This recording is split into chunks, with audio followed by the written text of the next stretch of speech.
गहरे और खामोश जंगल में सुबह का वक्त था। सूरज की नर्म रोशनी दरख्तों के पत्तों से छनकर जमीन पर पड़ रही थी।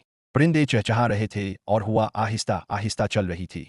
उस जंगल में एक नन्हा सा हिरन अपनी माँ के साथ रहता था। वो बहुत मासूम और खुश मिजाज था।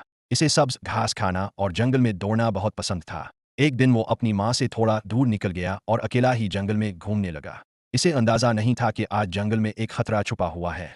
इसी वक्त जंगल के दूसरे हिस्से में एक बड़ा और ताकतवर शेर शिकार की तलाश में घूम रहा था। इसे कई दिनों से मुनासिब शिकार नहीं मिला था, इसलिए वो बहुत भूखा था। अचानक इसकी नज़र दूर खड़े नन्हे हिरन पर पड़ी। शेर की आंखें चमक उठी। इसने आहिस्ता आहिस्ता दरख्तों के पीछे छपकर हिरन के करीब जाना शुरू कर दिया। नन्हा हिरन अभी भी बेफिक्र होकर घास खा रहा था, लेकिन अचानक इसे पत्तों की सरसराहट सुनाई दी। इसने चौंक कर पीछे देखा और वहां शेर को अपनी तरफ आते हुए देखा। हिरन का दिल जोर जोर से धड़कने लगा। वो फौरन पूरी ताकत से भागने लगा। शेर भी तेजी से इसके पीछे दौड़ पड़ा। जंगल के दरख्तों के दरमियान एक तेज रफ्तार पीछा शुरू हो गया। हिरन कभी दाएं मुड़ता, कभी बाईं और पूरी रफ्तार से भागता रहा।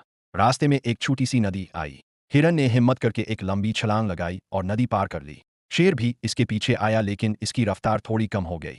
इतने में दरख्तों पर बैठे बंदरों ने ये मंजर देख लिया। उन्होंने जोर जोर से शोर मचाना शुरू कर दिया। उनकी आवाज़ सुनकर जंगल के दूसरे जानवर भी खबरदार हो गए। चंद हाथी और भैंसे आगे आ गए और उन्होंने रास्ता रोक लिया। शेर ने देखा कि अब मुकाबला आसान नहीं है।